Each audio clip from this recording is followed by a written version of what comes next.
کہ لٹ لٹ کر حسن گھر بن گیا صدیق اکبر کا، بیاں ہو کس زباں سے مرتبہ صدیق اکبر کا۔ رسول اور انبیاء کے بعد جو افضل ہو عالم سے، عالم کہتے ہیں جہان کو، رسول اور انبیاء کے بعد جو افضل ہو عالم سے، یہ عالم میں ہے کس کا مرتبہ صدیق اکبر کا۔ آخری شعر بڑا قابل غور ہے۔ علی ہیں اس کے دشمن اور وہ دشمن علی کا ہے، علی ہیں اس کے دشمن اور وہ دشمن علی کا ہے، جو دشمن عقل کا دشمن ہوا صدیق اکبر کا، بیاں ہو کس زباں سے مرتبہ صدیق اکبر کا، ہے یار غار محبوب خدا صدیق اکبر کا۔ اللہ رب العزت کے حمد و ثنا کے بعد اس کے پیارے حبیب نبی اکرم نور مجسم فخر آدم و بنی آدم سرکار مدینہ راحت قلب السین احمد مجتبیٰ محمد مصطفیٰ علیہ الصلوۃ والسلام کی جناب پاک مدیح درود السلام کے بعد واجب الاحترام بزرگوں، دوستوں، بھائیوں، بچوں، السلام علیکم ورحمۃ اللہ وبرکاتہ۔ یہ ماہ مقدس جمادی ثانی ہے اور آج اس کی 17 تاریخ ہے۔ اسی مہینے کی 22 تاریخ کو حضور کے بڑے پیارے صحابی، عاشق صادق، عاشق اکبر، یار غار، یار مزار، خلیفہ بلا فصل، خلیفہ اول، خلیفۃ المسلمین، افضل البشر بعد الانبیاء بالتحقیق، نبی پاک علیہ الصلاۃ والسلام کے سسر، حضور کے سچے عاشق صادق، حضرت سیدنا امیر المومنین خلیفہ اول بلا فصل سیدنا صدیق اکبر رضی اللہ تعالیٰ عنہ کا وصال باکمال ہوا۔ تو آج میں نے مناسب سمجھا کہ ہم شان صدیق اکبر بیان کریں اور سنیں، ہمیں پتہ چلے حضور کے صحابی کی شان کیا ہے اور خلیفہ اول بلا فصل کا مقام کیا ہے۔ اللہ کریم کی حضور دعا ہے وہ ذات حق بات کہنے کی توفیق عطا فرمائے اور سننے اور سنانے کے بعد ہم سب عمل کرنے کی توفیق عطا فرمائے۔ سب سے پہلے سیدنا صدیق اکبر کا مختصر سا تعارف سماعت فرما لیں۔ آپ کا نام ہے عبداللہ، کیا ہے؟ عبداللہ، اور لقب آپ کا ہے صدیق اور عتیق۔ صدیق کہتے ہیں بہت زیادہ سچ بولنے والا، اور عتیق کا معنی پاک باز۔ اور آپ کی والد کا نام ہے ابو قحافہ عثمان، والدہ کا نام ہے ام الخیر سلمہ رضی اللہ تعالی عنہم، اور آپ کا سلسلہ نسب 7ویں پشت میں حضور کے ساتھ جا کے ملتا ہے۔ 7ویں پشت میں آپ کا سلسلہ نسب اللہ کے حبیب کے ساتھ جا کے ملتا ہے، اور آپ عمر میں حضور سے 2 سال چھوٹے تھے، بڑے بہت بڑے تاجر تھے، بزنس مین تھے، مالدار تھے، اور قبول اسلام سے پہلے بھی اہل عرب، اہل مکہ آپ کی بڑی رسپیکٹ اور عزت کرتے تھے۔ اور آپ وہ صحابی ہیں، قبول اسلام سے پہلے بھی آپ نے کبھی شراب نہیں پی، یعنی شروع اسلام سے پہلے بھی گناہوں سے پاک تھے، اور آپ کو اللہ نے یہ بھی شرف عطا فرمایا، آپ نے تمام غزوات اور جنگوں میں حضور کا ساتھ دیا ہے۔ کوئی جنگ ایسی نہیں ہے جس میں صدیق اکبر حضور کے ساتھ نہ ہو، سفر میں، حضر میں، مکہ میں، مدینہ میں، گھر میں، باہر، ہر جگہ حضور کے ساتھ آپ نے شب روز گزارے، اور رب نے آپ کو یہ شان بخشی، فرمایا میرے بندے ابو بکر تو ساری زندگی میرے حبیب کے ساتھ رہا، تو نے پوری زندگی میرے مصطفیٰ کریم کی نوکری خدمت کی ہے، ہم تجھے یہ صلہ عطا فرماتے ہیں تم وصال کے بعد بھی میرے محبوب کے گنبد خضرا میں رہو گے۔ آج بھی آپ حضور کے روضہ پاک کے ساتھ پہلو میں دفن ہیں۔ کسی عاشق نے کہا تھا شان صدیق و فاروق دا کی دساں کیتا اللہ نے اچا جنہ دا شان، سبز گنبد دے اندر جو بچدی سی تھاں، کملی والے دے یاراں دے کم آ گئی۔ یہ شان ہے ان دونوں ہستیوں کی۔ سیدنا ابو بکر صدیق خلیفہ اول ہیں، سیدنا عمر فاروق خلیفہ دوم ہیں۔ رب نے دونوں کو وہ مقام بخشا کہ زندگی میں بھی حضور کے ساتھ رہے، آج گنبد خضرا میں بھی حضور کے پہلو میں آرام فرما ہے۔ سبحان اللہ۔ اور آپ وہ صحابی ہیں کہ جن کے گھر میں اللہ کے حبیب روزانہ 2 مرتبہ تشریف لایا کرتے تھے۔ بخاری شریف کے اندر یہ حدیث پاک موجود ہے، 2 مرتبہ روزانہ سیدنا صدیق اکبر کے گھر میں صبح و شام حضور تشریف لاتے۔ کتنی بڑی سعادت ہے کہ جس صحابی کے گھر حضور چل کے تشریف لائیں۔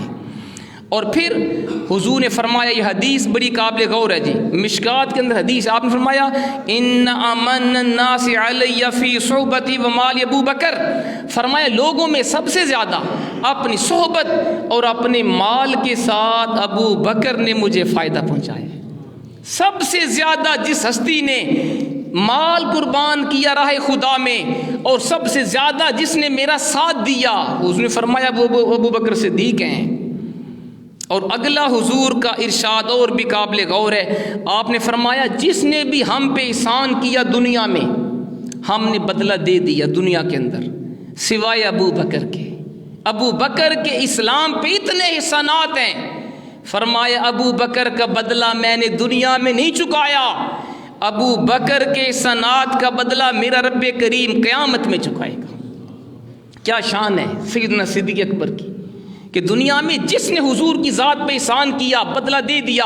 ابو بکر کے اتنے احسانات ہیں، فرمایا اس کا بدلہ میرا رب قیامت کو دے گا۔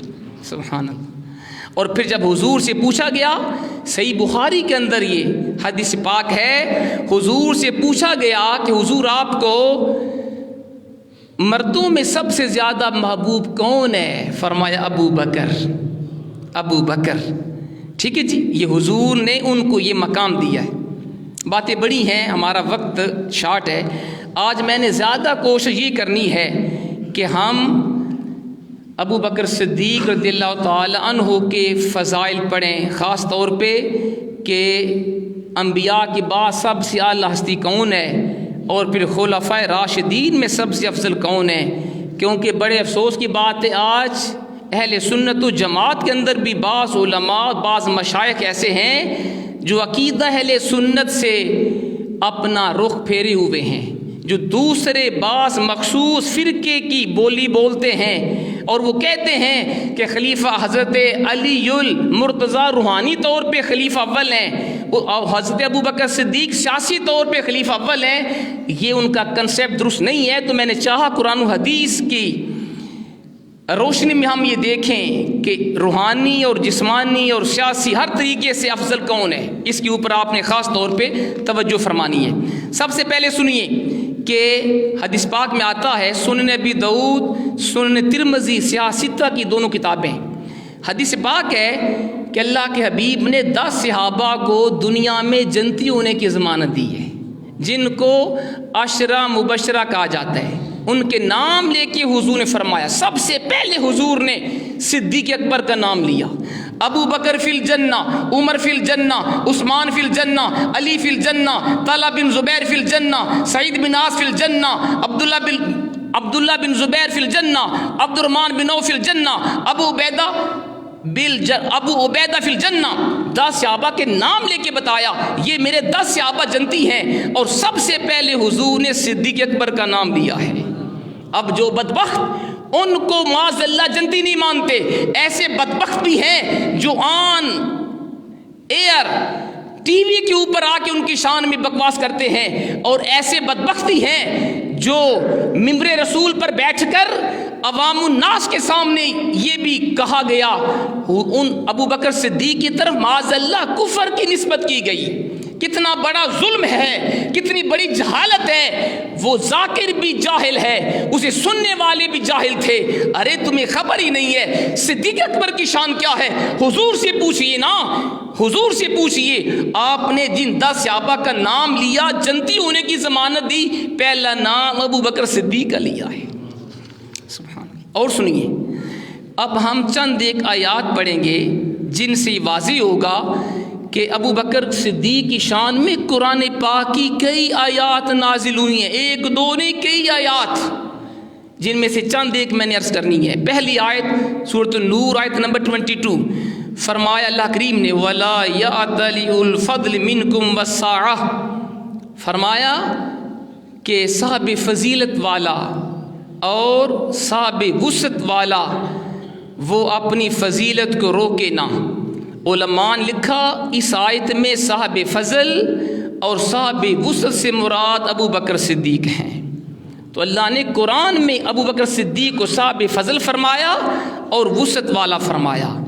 دوسری آیت سورۃ الزمر 24 پارہ ہے، آیت نمبر 33، ارشاد ہوا والذی جاء بالصدق وصدق به اولئک هم المتقون، جو ہستی سچائی کو لے کے آئی اور جس نے اس کی تصدیق کی وہی متقین ہیں۔ مفسرین نے لکھا اس آیت میں سچائی کو لانے والے اللہ کے حبیب ہیں اور سچائی کو ماننے والا ابو بکر صدیق ہے۔ یعنی حضور سچا دین لائے، سچا قرآن لائے، اور جس ہستی نے مردوں میں سب سے پہلے حضور کا کلمہ پڑھا ہے اور قرآن کو اللہ کی کتاب مانی ہے، حضور کو اللہ کا سچا رسول مانا ہے، وہ صدیق اکبر کی ذات گرامی ہے۔ یہ قرآن ان کی شان بیان کر رہا ہے۔ تیسری آیت جو بتاتی ہے کہ سب سے زیادہ پرہیزگار، سب سے زیادہ متقی اور انبیاء کے بعد پوری کائنات میں افضل والا صدیق اکبر کی ذات ہے۔ سنیے گا قرآن، سورۃ اللیل ہے، اس کی آخری آیات ہیں وَسَيُجَنَّبُهَا الْأَتْقَى، فرمایا جہنم سے دور رکھا جائے گا جو سب سے زیادہ متقی ہوگا، الَّذِي يُؤْتِي مَالَهُ يَتَزَكَّى، یہ وہ شخص ہے جو اپنا مال راہ خدا میں دیتا ہے تاکہ پاک ہو، وَمَا لِأَحَدٍ عِندَهُ مِن نِعْمَةٍ تُجْزَى، اس پہ کسی کا احسان نہیں ہے جس کا بدلہ دیا جائے، إِلَّا ابْتِغَاءَ وَجْهِ رَبِّ الْأَعْلَى، وہ اپنے رب کی رضا کے لیے راہ خدا میں خرچ کر رہا ہے، وَلَسَوْفَ يَرْضَى، ان قریب اس کا رب اس سے راضی ہو جائے گا۔ مفسرین نے لکھا یہ سورۃ اللیل کی آخری 4-5 آیات، ان میں جو اتقا کا حرف آیا، سب سے زیادہ جو متقی ہے اسے جہنم سے دور رکھا جائے گا۔ مفسرین نے فرمایا بالاجماع، اس پر علماء کا اتفاق ہے، ان آیات میں متقی سے مراد ابو بکر صدیق ہیں۔ یہ قرآن ہے، قرآن ان کو اتقا فرما رہا ہے، قرآن بیان کر رہا ہے ابو بکر صدیق مخلوق میں سے انبیاء کے بعد سب سے زیادہ متقی ہیں۔ اور دوسری آیت سورۃ حجرات پارہ نمبر 26، اس میں فرمایا گیا ان اکرمکم عند اللہ اتقاکم، تم میں سے رب کی بارگاہ میں سب سے زیادہ عزت والا وہ ہے جو سب سے زیادہ متقی ہے۔ وہاں مال و دولت کو نہیں دیکھا جاتا، بینک بیلنس، سونا چاندی، اعلیٰ منصب کو نہیں دیکھا جاتا، رب کی بارگاہ میں سب سے افضل وہ ہے جو سب سے زیادہ اس سے ڈرنے والا ہے، جو سب سے زیادہ اس کے احکام پہ چلنے والا ہے۔ اور یہ آیت بتاتی ہے اللہ کے نزدیک سب سے زیادہ شان والا وہ ہے جو سب سے زیادہ متقی ہے۔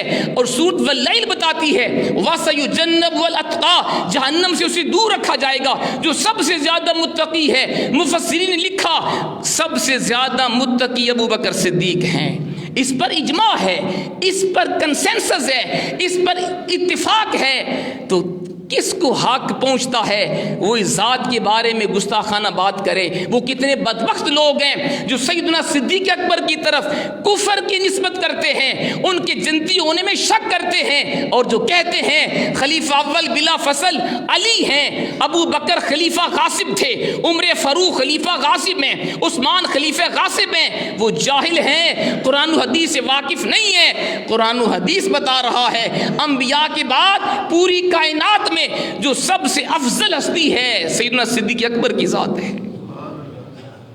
اور سنو اگلی آیت ایک اور، جی یہ بڑی اہم بات ہے کہ ابو بکر صدیق رضی اللہ تعالی عنہ کی صحابیت یہ قطعی ثبوت ہے۔ آپ واحد صحابی ہیں صدیق اکبر کہ جن کے صحابی ہونے کا ذکر قرآن نے کیا ہے۔ کسی اور صحابی کا ذکر صحابی قرآن نے کسی اور کو کہا نہیں، حالانکہ باقی بھی حضور کے صحابہ ہیں۔ ابو بکر صدیق واحد ہیں جن کو قرآن نے صاحب کے لفظ سے تعبیر کیا ہے۔ ذرا واقعہ وہ ذہن میں لائیے، ہجرت والا واقعہ، جب اللہ کے حبیب نے ہجرت فرمائی مکہ پاک سے مدینہ پاک کی طرف، حضور کے ساتھ کون تھا بتائیے؟ ابو بکر صدیق تھے حضور کے ساتھ۔ تو جب غار ثور میں پہنچے، کفار کھوج لگا کے پہنچ گئے، اور ابو بکر صدیق نے عرض کیا حضور کی بات، حضور اگر انہوں نے نیچے بیٹھ کے اندر دیکھا ہمیں پکڑ نہ لیں، تو حضور نے قرآن کی ایک آیت پڑھی تھی جس کو قرآن نے بیان کیا، سورت توبہ ہے، آیت نمبر 40 ہے۔ حضور نے فرمایا ثانی اثنین اذ ہما فی الغار، قرآن کا دو میں سے دوسرا، ذرا دیکھیے گا شان صدیق اکبر کی، اللہ نے فرمایا دو میں سے دوسرا، جب وہ غار میں اپنے دوست کو فرما رہے تھے، اذ یقول لصاحبہ، جب حضور اپنے صحابی کو فرما رہے تھے، لا تحزن، ابو بکر غم نہ کر، ان اللہ معنا، بے شک اللہ ہمارے ساتھ ہے۔ یہ قرآن ہے۔ حضور نے غار ثور میں ابو بکر کو دلاسا دیا، فرمایا ابو بکر غم نہ کر، ہمارا رب ہمارے ساتھ ہے، جس کا رب اس کے ساتھ ہو، کائنات کوئی اس کا بال بھی بیکا نہیں کر سکتی۔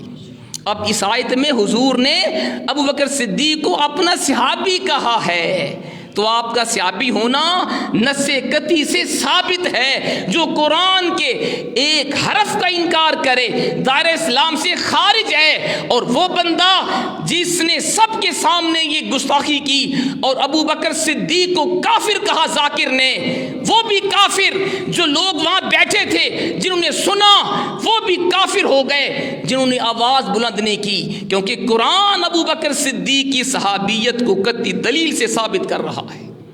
تو ساتھ محترم، جو شخص بھی کسی صحابی کا گستاخ ہے، ہمارا اس سے کوئی تعلق نہیں ہے، وہ ہمارے والدین کیوں نہ ہوں، ہمارے بیوی بچے کیوں نہ ہوں، ہمارے رشتہ دار کیوں نہ ہوں، ہمارے ہمسائے کیوں نہ ہوں، جو حضور کے کسی صحابی کا گستاخ ہے، خواہ وہ خلفائے راشدین ہیں، یا حضرت امیر معاویہ ہیں، یا حضرت ابو سفیان ہیں، ہر صحابی نبی جنتی جنتی۔ ہمارے ہے سنت کا نعرہ یہ ہے، بولیے ذرا، ہر صحابی نبی، ہر صحابی نبی۔ جو کسی صحابی کے جنتی ہونے میں شک کرے، جو شخص کسی صحابی کی گستاخی کرے، سمجھ لو وہ اہل سنت و جماعت سے نہیں ہے، کیونکہ کوئی سنی کسی صحابی کی گستاخی کا سوچ بھی نہیں سکتا۔ اور سنیے، سبحان اللہ، حضرت محترم، آپ ابو بکر صدیق وہ واحد صحابی ہیں جن کی 4 پشتیں صحابیت میں شامل ہیں، 4 پشتوں میں آپ صحابی ہیں۔ آپ کے والدین بھی حضور کے صحابی بنے، کلمہ پڑھا، آپ خود بھی حضور کے صحابی ہیں، آپ کے بیٹے بیٹیاں بھی صحابی ہیں، اور آپ کے پوتے پوتیاں بھی صحابی ہیں۔ کیا شان ہے جی، 4 پشتیں حضور کی صحابیت میں شامل ہیں۔ ان بدبختوں کو خبر ہی نہیں جو ان کے بارے میں زبان تان دراز کرتے ہیں۔ اب سنیے گا جناب، چند احادیث طیبہ بلکہ قرآن کی ایک اور آیت سن لیں جو ابو بکر صدیق کی خلافت کے اوپر بھی دلالت کر رہی ہے، کیونکہ آج بعض لوگ یہ بھی کہتے ہیں کہ حضرت علی خلیفہ اول، خلیفہ بلا فصل ہیں، ابو بکر صدیق پہلے خلیفہ نہیں، وہ بھی قرآن و حدیث سے واقف نہیں ہے۔ آیت سنو، قرآن یہ بتا رہا ہے حضور کے بعد خلیفہ اول، خلیفہ بلا فصل سیدنا صدیق اکبر کی ذات ہے۔ سنو قرآن، اللہ کریم نے سورہ فاتح میں فرمایا، اہدنا الصراط المستقیم، یہ ہم سارے دعا کرتے ہیں، اللہ ہمیں سیدھے راستے پہ چلا، صراط الذین انعمت علیہم، ان کے راستے پر جن پہ تو نے انعام فرمایا۔ یہ دعا ہے نا نماز میں۔ اب وہ لوگ کون ہیں انعام یافتہ جن کے راستے پہ چلنے کی ہم نماز میں دعا کرتے ہیں؟ اس کو دوسری آیت نے بیان فرمایا، دوسری آیت نے وضاحت کی، اور وہ آیت ہے سورۃ النساء، آیت نمبر 69، فَأُولَٰئِكَ مَعَ الَّذِينَ أَنْعَمَ اللَّهُ عَلَيْهِمْ مِنَ النَّبِيِّينَ وَالصِّدِّيقِينَ وَالشُّهَدَاءِ وَالصَّالِحِينَ۔ قرآن کا وہ انعام یافتہ لوگ 4 قسم کے لوگ ہیں، 4 قسم کے لوگ وہ ہیں جن پہ رب نے انعام فرمایا ہوا ہے، جن کے نقش قدم پہ چلنے کی دعا ہر نمازی نماز میں کرتا ہے۔ پہلا گروہ کون سا ہے؟ من النبیین، انبیاء کرام، دوسرا گروہ والصدیقین، صدیقین، تیسرا والشہداء، شہداء، اور چوتھا والصالحین، اولیاء اللہ۔ یہ 4 گروہ ہیں جو قرآن کی نص سے ثابت ہیں، یہ انعام یافتہ ہیں۔ پہلا گروہ انبیاء کرام کا ہے اور دوسرا گروہ صدیقین کا ہے۔ صدیقین کا معنی کیا ہے؟ سچ بولنے والے۔ ارے ابو بکر صدیق، صدیق ابو بکر کا لقب ہے، آپ صرف سچے نہیں ہیں، صدیقین کے بھی امام ہیں، صدیقین کے بھی سردار ہیں، کیونکہ حضور نے آپ کو صدیق کا لقب دیا ہوا ہے۔ تو قرآن کہہ رہا ہے انعام یافتہ لوگ پہلے انبیاء ہیں، انبیاء کے بعد انعام یافتہ لوگ صدیقین ہیں، اور ابو بکر صدیق صرف صدیقین میں شامل نہیں، ان کے بھی امام ہیں۔ یہ آیت بتا رہی ہے کہ انبیاء کے بعد جو خلیفہ بنے گا، جو خلیفہ اول ہوگا، جو خلیفہ بلا فصل ہوگا، وہ ابو بکر صدیق ہوں گے۔ یہ قرآن کی نص بتا رہی ہے کہ آپ خلیفہ برحق ہیں، آپ غاصب خلیفہ نہیں ہیں۔ دوسری آیت سورۃ نور آیت نمبر 55، وعد اللہ الذین آمنوا منکم وعملوا الصالحات لا یستخلفنہم فی الارض کما استخلف الذین من قبلہم۔ یہ پوری آیت ہے۔ فرمایا اللہ نے ان سے وعدہ کیا جو تم میں سے ایمان لائے، نیک اعمال کیے، اللہ ان کو زمین میں خلیفہ بنائے گا جیسے اس نے پہلے لوگوں کو خلافت دی، اور یہ وہ لوگ ہیں جو اللہ کے دین کو نافذ کریں گے، نماز قائم کریں گے، زکوٰۃ کا نظام امپلیمنٹ کریں گے۔ یہ پوری آیت ہے۔ مفسرین نے لکھا یہ آیت دوسری دلیل ہے کہ ابو بکر صدیق ایمان والے بھی ہیں، سب سے پہلے ایمان لانے والے، اور سب سے زیادہ متقی بھی ہیں، سب سے زیادہ پرہیزگار بھی ہیں، اور یہ قرآن بیان کر رہا ہے جو ایمان لائیں گے، نیک اعمال کریں گے، اللہ ان کو زمین میں خلیفہ بنائے گا، حکومت دے گا۔ یہ آیت بتا رہی ہے کہ حضور کے بعد ابو بکر صدیق خلیفہ اول ہوں گے، حضور کے بعد آپ خلیفہ برحق ہوں گے، کیونکہ آپ سب سے زیادہ متقی ہیں اور سب سے زیادہ نیک اعمال کرنے والے ہیں۔ ساتھ محترم اور بھی آیات ہیں لیکن ہمارے پاس وقت نہیں ہے، چند احادیث بھی جلدی میں سن لیجئے کہ احادیث صحیحہ جو سیاستہ 6 احادیث کے اتھینٹک بکس ہیں وہ بھی یہ بتا رہی ہیں کہ ابو بکر صدیق انبیاء کے بعد سب سے زیادہ فضل والا ہیں۔ کاش کہ ہمیں اپنا عقیدہ معلوم ہو جائے۔ سنیے گا حدیث، پہلی حدیث جس کو امام بخاری نے صحیح بخاری میں بیان کیا، سب سے اتھینٹک حدیث وہ ہوتی ہے جو صحیح بخاری میں ہو، اس کے بعد سب سے معتبر حدیث وہ ہوتی ہے جو صحیح مسلم میں ہو۔ یہ ترتیب ہے۔ یہ حدیث امام بخاری نے بیان کی، حضرت امام بخاری خود اس روایت کو بیان فرما رہے ہیں۔ حضرت مولا علی شیر خدا کے صاحبزادے ہیں، محمد بن حنفیہ ان کا نام ہے، سیدہ خاتون جنت کے علاوہ یہ آپ کے بیٹے ہیں، ان سے نہیں، کسی دوسری خاتون سے۔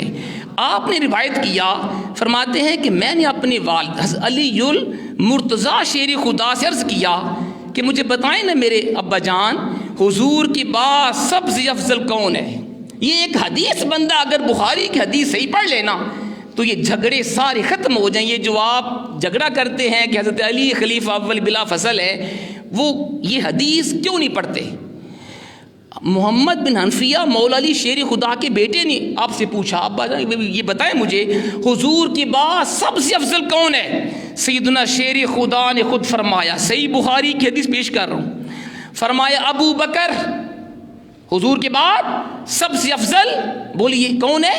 ابو بکر۔ میں نے عرض کی حضور اس کے بعد؟ فرمایا عمر۔ ارے مولا علی شیر خدا خود فرمائیں کہ حضور کے بعد سب سے افضل ابو بکر صدیق ہیں، پھر عمر فاروق ہیں، اور تمہیں کس نے حق دیا کہ تم کہو جی نہیں جی حضرت صدیق اکبر خلیفہ غاصب ہیں، عمر عثمان خلیفہ حق ہیں، بس علی خلیفہ اول ہیں، وہی خلیفہ برحق ہیں؟ تم جاہل ہو، اگر قرآن و حدیث کو پڑھتے سمجھتے ایسی گستاخی کا نہ سوچتے۔ دوسری سنی حدیث پاک، یہ حدیث بھی مسند امام محمد بن حنبل میں، یہ بھی معتبر حدیث پیش کر رہا ہوں۔ حضرت ابو جحیفہ رضی اللہ تعالیٰ عنہ صحابی رسول بھی ہیں، مولا علی شیر خدا کے خاص بارگاہ کے اندر تھے، یہ مقرب بارگاہ ہیں، ان کے بڑے قریبی ہیں۔ فرماتے ہیں میں نے مولا علی شیر خدا سے عرض کیا، بلکہ مولا علی شیر خدا نے خود مجھ سے پوچھا، ابو جحیفہ سے پوچھا، یا ابا جحیفہ الا اخبرک بافضل هذه الامہ، کیا ابو جحیفہ تمہیں بتاؤں میں اس امت میں سب سے افضل کون ہے؟ یہ مولا علی شیر خدا اپنے خاص بندے سے پوچھ رہے ہیں، کیا تمہیں بتاؤں حضور کی امت میں حضور کے بعد سب سے افضل کون ہے؟ قلت بلا، میں نے کہا حضور بتائیں۔ فقال، آپ نے فرمایا افضل هذه الامة بعد نبیها ابو بکر، حضور کی امت میں اللہ کے حبیب کے بعد پوری کائنات میں جو افضل اعلیٰ ہے ابو بکر صدیق ہیں۔ یہ مولا علی شیر خدا کا فرمان پیش کر رہا ہوں۔ پھر آپ نے فرمایا وبعد ابی بکر عمر، ابو بکر صدیق کے بعد جو کائنات میں افضل ہیں عمر فاروق ہیں۔ ارے مولا علی ان کو افضل کہیں، تمہیں کس نے حق دیا ہے کہ تم ان تین خلفاء کو غاصب کہو اور مولا علی کو پہلا خلیفہ مانو؟ یہ جہالت ہے۔ اور سن لو، خلفاء راشدین میں سب سے افضل کون ہے؟ ترتیب بھی صحابہ نے خود بیان فرمائی ہے۔ جو ترتیب خلفاء کی ہے نا، وہی ترتیب ان کی افضلیت کی بھی ہے، یعنی جس کی خلافت پہلے ہے، جو خلیفہ پہلے بنا وہ افضل بھی باقیوں سے زیادہ ہے۔ سنو حدیث پاک، حضرت عبداللہ بن عمر حضور حضرت عمر فاروق کے صاحبزادے اس حدیث کو بیان فرما رہے ہیں۔ فرماتے کننا فی زمن نبی علیہ السلام لا نعدل بابی بکر احدا ثم عمر ثم عثمان۔ یہ حدیث بھی صحیح بخاری میں جی، صحیح بخاری، پھیر لیں جی اس کو، کسی نے پھیرنا پھیر لو۔ فرمایا حضور حضرت عبداللہ بن عمر اس حدیث کے راوی ہیں، فرمایا ہم حضور کے زمانے میں ابو بکر صدیق سے بڑھ کے کسی کو افضل نہیں مانتے تھے۔ حضور کے زمانے میں، حضور کے بعد ابو بکر صدیق سے افضل ہم کسی کو نہیں مانتے تھے، پھر عمر فاروق کو ہم افضل مانتے، پھر عثمان کو، اور پھر مولا علی کو افضل مانتے۔ یہ صحابہ کا زمانہ ہے، یہ صحابہ کا فرمان ہے، اور یہ حدیث صحیح بخاری میں ہے۔ ارے جب احادیث بتاتی ہیں کہ سب سے افضل انبیاء کے بعد ابو بکر صدیق ہیں، پھر عمر فاروق، پھر عثمان غنی، پھر مولا علی، تو کس کو حق پہنچتا ہے کہ وہ مولا علی کو زیادہ مقام دے اور باقی تینوں کی نفی کر دے؟ یہ جہالت ہے، اللہ ہمیں اسے محفوظ فرمائے۔ اور آخر میں سن لیں جلدی میں کہ حضور صلی اللہ علیہ وسلم نے خود، صحیح بخاری کی حدیث ہے، حضور چاہتے تھے کہ میرے بعد ابو بکر صدیق خلیفہ بنے، گویا خود حضور کی تمنا تھی۔ حدیث میں آتا ہے، سیدہ عائشہ صدیقہ اس حدیث کو روایت فرما رہی ہیں کہ حضور نے مجھے اپنے مرض وفات میں فرمایا، یعنی اپنے وصال کے قریب حضور نے مجھے فرمایا ادعی لی ابا بکر ابا کی و اخا کی۔ حضور نے فرمایا اے عائشہ اپنے باپ ابو بکر کو بلاؤ اور اپنے بھائی کو بھی بلاؤ، حتی اکتب کتابا، تاکہ تمہیں میں ایک خط لکھ دوں، وصیت لکھ دوں، فإنی اخاف ان یتمنی متمنی، مجھے ڈر ہے کوئی تمنا کرنے والا تمنا نہ کرے خلافت کی، وَيَقُولُ قَائِلٌ، ممکن ہے میرے بات کوئی کہنے والا کہے انا اولا، میں ابو بکر سے افضل ہوں، میں ابو بکر سے اعلیٰ ہوں، خلافت میرا حق ہے، ممکن ہے کوئی کہے۔ اگلا جملہ حضور کا وَيَأْبَى اللَّهُ وَالْمُؤْمِنُونَ إِلَّا أَبَا بَكْرَ، فرمایا میرا رب اور اہل ایمان یہی چاہتے ہیں کہ میرے بعد ابو بکر کو خلیفہ بنایا جائے۔ یہ حدیث صحیح بخاری کی حدیث پیش کر رہا ہوں، سب سے معتبر حدیث ہے۔ ارے جب حضور نے چاہا میں لکھ دوں تاکہ یہ جھگڑا ختم ہو جائے، اور فرمایا سنو اپنے بھائی کو بلاؤ، باپ کو بلاؤ، تاکہ میں تمہیں وصیت لکھ دوں کہ میرے بعد ابو بکر خلیفہ ہوگا، کوئی یہ نہ کہے کہ میں ابو بکر سے اعلیٰ ہوں۔ فرمایا اللہ اور مومنین یہی چاہتے ہیں ابو بکر سب سے اعلیٰ ہے۔ یہ حضور کے فرمان۔ اور سنیے متفق علیہ حدیث ہے، صحیح بخاری مسلم دونوں کے اندر، سیدنا صدیق اکبر نے حضور کی حیات ظاہری میں 17 نمازیں پڑھائی ہیں۔ کتنی؟ 70 نمازوں کی امامت کی ہے۔ وہاں پہ سارے خلفاء تھے، مولا علی بھی تھے، عمر فاروق، عثمان، سب تھے۔ حدیث میں ہے جب نماز کا وقت ہوا حضور کی طبیعت ناساز تھی، بخار کی شدت تھی، آپ نے فرمایا مرو ابا بکرین فلیصلی بالناس، متفق علیہ حدیث ہے، صحیح بخاری صحیح مسلم دونوں کے اندر۔ فرمایا ابو بکر کو کہو لوگوں کو نماز پڑھائے۔ سیدہ عائشہ صدیقہ نے عرض کی حضور وہ کمزور دل آدمی ہیں، نرم دل ہیں، ان سے نہیں ہوگا کہ وہ آپ کی زندگی میں آپ کے مصلی پہ کھڑے ہوں۔ حضور دوبارہ ہوش ہے، پھر فرمایا مرو ابا بکر، فرمایا ابو بکر کو کہو لوگوں کو نماز پڑھے. 2-3 دفعہ حضور نے یہی فرمایا. پھر ابو بکر صدیق نے حضور کی ظاہری حیات میں 17 نمازیں پڑھائی ہیں. صحابہ نے کہا جب حضور کا وصال ہو گیا اب یہ مسئلہ کھڑا ہوا کون خلیفہ بنے. حضرت عمر فاروق مولا علی شیر خدا نے سب کو مخاطب کر کے فرمایا تمہیں پتہ نہیں ہے حضور نے اپنے مرض وصال میں ابو بکر صدیق کو ہمارا دینی معاملات میں امام بنایا ہے, اور آپ نے فرمایا تھا ابو بکر سے کہو لوگوں کو نماز پڑھائے. ہم بھی تھے وہاں, ہمارا نام حضور نے نہیں لیا. سیدنا مولا علی نے فرمایا, عمر فاروق نے فرمایا, وہ ابو بکر صدیق جس کو ہمارے آقا نے اپنی ساری زندگی میں ہمارے دین کا امام بنایا ہے, ہم دنیا میں بھی سیاست کا ان کو اپنا امام بناتے ہیں. یہ دلیل دی مولا علی اور حضرت عمر فاروق نے. ارے جب خود ان کو اپنا امام بنا, امام مانے, آج بندہ اٹھ کے کہے مولا علی خلیفہ اول ہے, وہ خلیفہ بلا فصل ہیں, ابو بکر صدیق عمر فاروق عثمان غنی غاصب تھے, وہ خود جاہل ہے, وہ جہنم میں جانے کا مستحق ہے اگر اس نے توبہ نہ کی. ذات محترم آخری بات یہی ہے, ہمیں اپنا عقیدہ اہل سنت یاد رکھنا چاہیے. اہل سنت و جماعت کا اتفاق ہے, قرآن سے بھی, حدیث سے بھی, صحابہ سے بھی, تابعین سے بھی, ائمہ مجتہد سب کا اجماع ہے. انبیاء کے بعد پوری کائنات میں افضل والا صدیق اکبر ہیں, پھر عمر فاروق ہیں, پھر عثمان غنی ہیں, پھر مولا علی ہیں. اللہ ہمیں. اور پھر آخری بات, ہمارا وقت ہو گیا, آخری بات, جب آپ کا وصال کا وقت آیا کیا حضور کے غلام تھے. 63 سال ہے عمر حضور کی اور 63 سال ہے عمر صدیق اکبر کی, عمر میں بھی برابر ہیں. اور جس چارپائی پہ حضور کا جنازہ اٹھایا گیا اسی چارپائی پر صدیق اکبر کا جنازہ اٹھایا گیا. اور آپ کی وصیت تھی جب میرا وصال ہو جائے مجھے حضور کے روضہ پاک کے سامنے لے کے جانا چارپائی کو, اور جا کے عرض کرنا حضور یہ ابو بکر ہے, یہ آپ کا خادم ہے جس نے ساری زندگی آپ کے ساتھ گزاری ہے, غلام کی تمنا ہے مجھے وصال کے بعد بھی آپ کی قرب میں جگہ نصیب ہو جائے. فرمایا اگر دروازہ کھل جائے, خود بخود کھل جائے, مجھے حضور کے پہلو میں دفن کر دیا جائے, اور اگر روضے رسول کا دروازہ نہ کھلے مجھے جنت البقیع میں دفن کر دیا جائے. یہ آپ کی وصیت تھی. جنازہ ہوا, جنازہ پڑھا گیا, آپ کی چارپائی کو روضے رسول کے سامنے جا کے رکھ دیا گیا, اور صحابہ میں سے کسی نے کہا ھذا ابو بکر یستاذن, حضور یہ آپ کا غلام ہے, یہ عاشق صادق ہے, ابو بکر صدیق ہے, یہ آپ کے پہلو میں دفن ہونے کی اجازت مانگ رہا ہے. حدیث کہتی ہے کیا ہوا, ففتح الباب, دروازہ کھل گیا. ارے کس نے کھولا, یہ سوچنے کی بات ہے. دروازہ خود بخود کھلا اور آواز آئی ادخل الحبیب الی حبیبہ فإن الحبیب الی حبیب مشتاق, یار کو یار کے پاس لے آؤ, یار اپنے یار کے دیدار کا مشتاق ہے.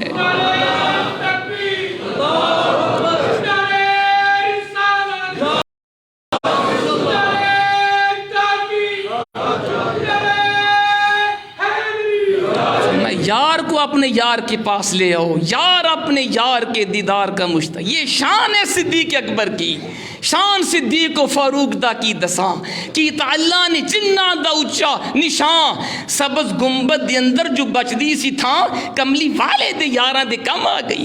وہ ابو بکر صدیق جو ساری زندگی حضور کے ساتھ رہے, اور آج گنبد خضرا میں بھی ابو بکر صدیق عمر فاروق حضور کے پہلو میں آرام فرمائیں. وہ لوگ کتنے بد نصیب ہیں جو ان ہستیوں کے بارے میں زبان تان دراز کرتے ہیں, جو گستاخانہ جملے کہتے ہیں, اور جو سب کے سامنے ٹی وی کے اوپر اور بڑی محافل میں یہ بکواس کرتے ہیں کہ وہ خلیفہ غاصب تھے, خلیفہ ناحق تھے. بعض نے کفر کی نسبت کی ہے. ابو بکر صدیق کی طرف ہم گورنمنٹ سے بھی مطالبہ کرتے ہیں ایسے گستاخان کو فوری طور پہ پکڑ کے قرار واقع سزا دی جائے. جو کسی صحابی کا گستاخ ہے اسے کڑی طور پہ سخت سزا دی جائے تاکہ کوئی حضور کے صحابہ کے بارے گستاخی کا سوچ بھی نہ سکے. اللہ ہمیں حضور کا سچا غلام بنائے. وما علینا الا البلاغ المبین.